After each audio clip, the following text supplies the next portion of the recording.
नमस्कार, मैं चुनचुन कुमार। स्वागत है झारखंडी हिंदी न्यूज पर। चलिए जानते हैं आज की छोटी बड़ी सभी महत्वपूर्ण खबरों को।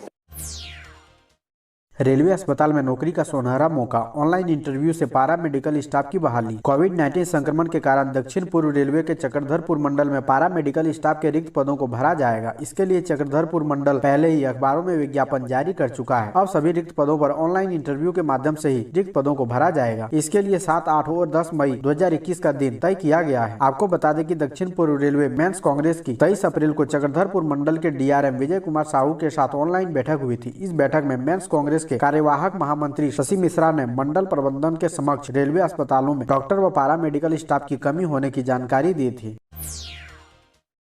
इंटरमीडिएट स्तरीय संयुक्त परीक्षा प्रतियोगिता के अभ्यर्थियों ने राष्ट्रपति को लिखा पत्र, कर डाली ये मांग। झारखंड इंटरमीडिएट स्तरीय संयुक्त प्रतियोगिता परीक्षा के पंचायत सचिव पद के अभ्यर्थियों ने राष्ट्रपति रामनाथ कोविंद को पत्र लिखकर मार्मिक गुहार लगाई है। उन्होंने लिखा है कि हमें बचा ले। अभ्यर्थियों ने अनुरोध किया है कि उनकी समस्याओं का समाधान हो या उन्हें मृत्यु दंड दिए जाए। अभ्यर्थियों ने राष्ट्रपति को लिखे पत्र में राज्य में फैली बेरोजगारी का जिक्र करते हुए बताया है कि कैसे 5000 पंचायत सचिव के अभ्यर्थी कानून कोर्ट सरकारों के बीच पीस कर रह गए हैं। सिर्फ पंचायत सचिव अभ्यर्थी ही नहीं बल्कि अन्य प्रतियोगिता परीक्षा के हजारों अभ्यर्थियों के कैरियर अंधकारमय हो गया है।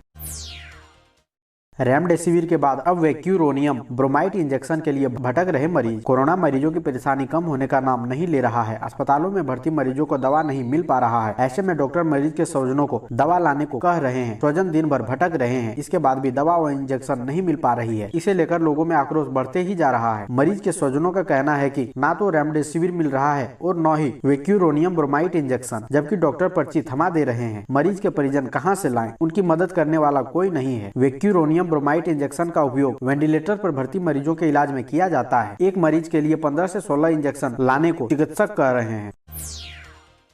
बंगाल में टीएमसी के हिंसा के खिलाफ भाजपा ने दिया धरना। पूर्व सीएम रघुवर बोले जनतंत्र की हुई हत्या। पश्चिम बंगाल विधानसभा चुनाव के परिणाम आने के साथ ही बंगाल के विभिन्न क्षेत्रों में राजनीतिक हिंसा का दौर शुरू हो गया है। टीएमसी कार्यकर्ताओं पर लगातार भाजपा कार्यकर्ताओं की हत्या, घरों दुकानों की लूटने एवं मारपीट करने का आरोप लग रहे हैं। इस घटना से भाजपा कार्यकर्ता आक्रोशित है। भाजपा ने इसे लेकर बुधवार को देशव्यापी धरना प्रदर्शन किया। बंगाल परिणाम आने के बाद सरकार समर्थित हिंसा व भाजपा कार्यकर्ताओं की हत्या के विरोध में बुधवार को भाजपा के राष्ट्रीय उपाध्यक्ष पूर्व मुख्यमंत्री रघुवर दास बुधवार को एकीगृह स्थित आवासीय कार्यालय में धरना पर बैठे।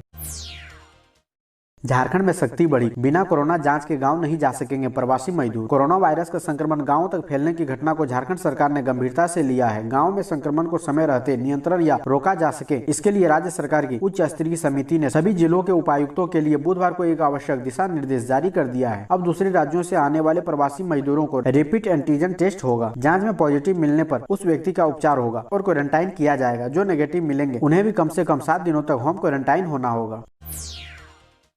सीएम हेमंत सोरेन ने कोडरमा में 250 बेड के कोविड अस्पताल का किया उद्घाटन।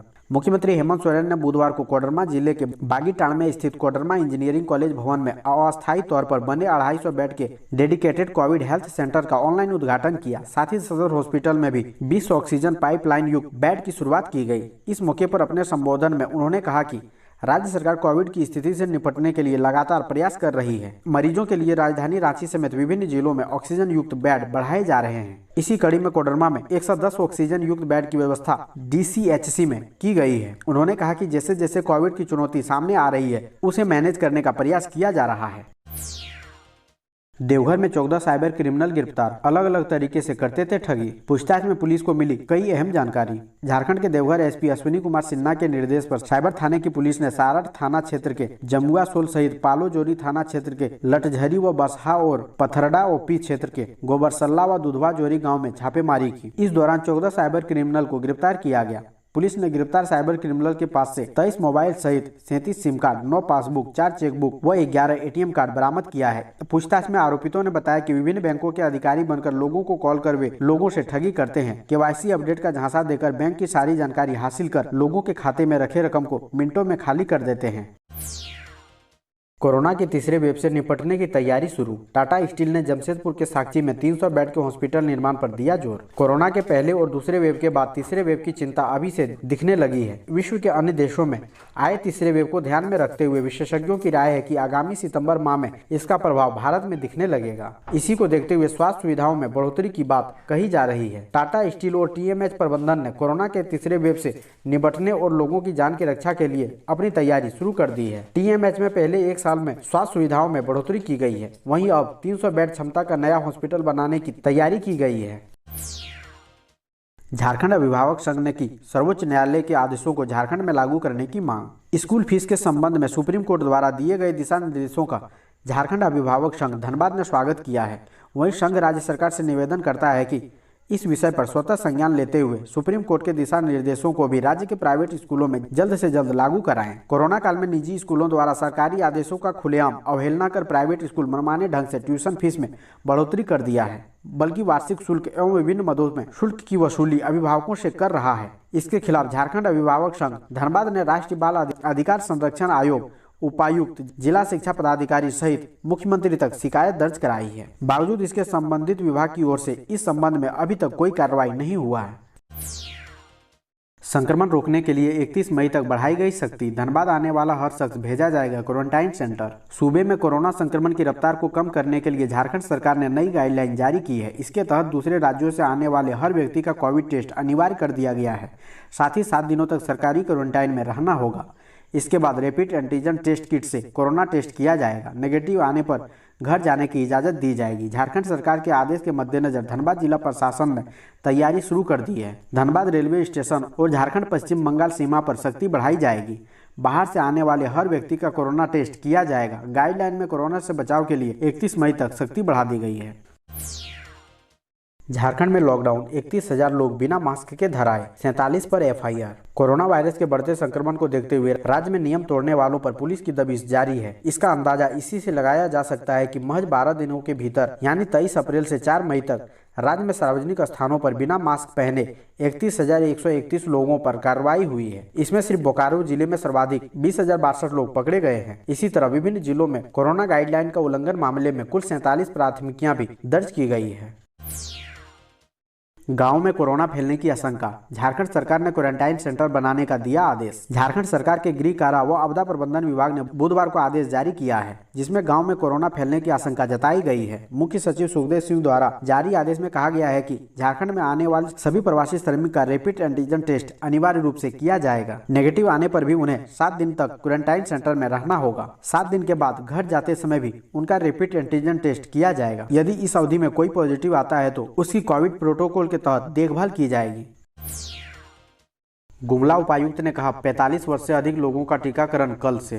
उपायुक्त गुमला शिशिर कुमार सिन्हा ने बताया कि वैश्विक महामारी कोरोना वायरस के बढ़ते प्रसार के रोकथाम एवं नियंत्रण को लेकर 7, 8 व 9 मई कोरोना रोधी टीकाकरण अभियान में 45 वर्ष की उम्र से अधिक सभी लोगों का टीकाकरण किया जाना है। उपायुक्त ने प्रखंडवार वैक्सीन की संख्या से अवगत कराते हुए बताया कि वर्तमान में जिला में कोविशील्ड और कोवैक्सीन की कुल संख्या क्रमशः 602 एवं 1316 वायल उपलब्ध है।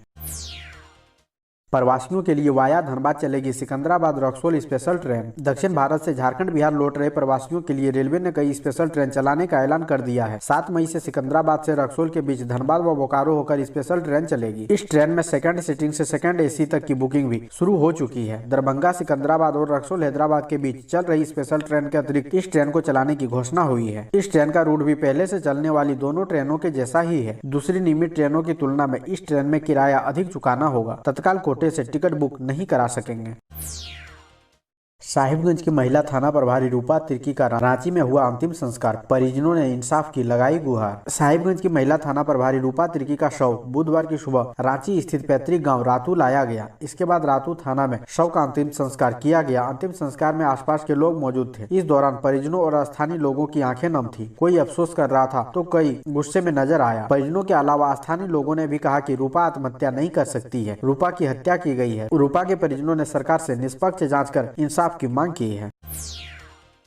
कोविड नियंत्रण में लगे स्वास्थ्य विभाग के डॉक्टर्स, स्वास्थ्य कर्मी के साथ अनुबंध व आउटसोर्स कर्मियों को भी मिलेगी प्रोत्साहन राशि। कोरोना वायरस संक्रमण की रोकथाम में लगे डॉक्टर्स और स्वास्थ्य कर्मियों को 1 माह का अतिरिक्त प्रोत्साहन राशि देने की घोषणा राज्य सरकार ने की है। इसके साथ ही अनुबंध और आउटसोर्स कर्मियों को भी इसका लाभ मिलेगा। सरायकेला डीसी अरवा राजकमल ने कहा है कि जिले में कोरोना संक्रमण के नियंत्रण में लगे स्वास्थ्य विभाग के सभी doctors, CHO, ANM, clinic staff, सफाई कर्मी सहित स्वास्थ्य विभाग में कार्यरत सभी कर्मियों को राज्य सरकार के निर्देश पर 1 माह का अतिरिक्त प्रोत्साहन राशि दी जाएगी। 8,000 रुपये सस्ता हुआ सोना, जाने धनबाद के बाजार में प्रति 10 ग्राम का भाव। सोना स्थिर है, इसके दाम में बहुत ज्यादा अंतर नहीं आ रहा है। कभी 100 से 250 रुपये नीचे तो कभी ऊपर जा रहा है। शादियों का मौसम चल रहा है, ऐसे में औसत खरीदारी हो रही है, लेकिन सोना सस्ता रहने पर जो बाजार में उछाल आना चाहिए वो यहाँ देखने को नहीं मिल रहा है। इन सब के बावजूद सोना धनबाद के बाजार में 48,440 रुपये प्रति 10 ग्राम की दर पर बिक रहा है। इसकी वजह पिछले 1 साल से कोरोना के कारण जारी आर्थिक मंदी वजह बताई जा रही है।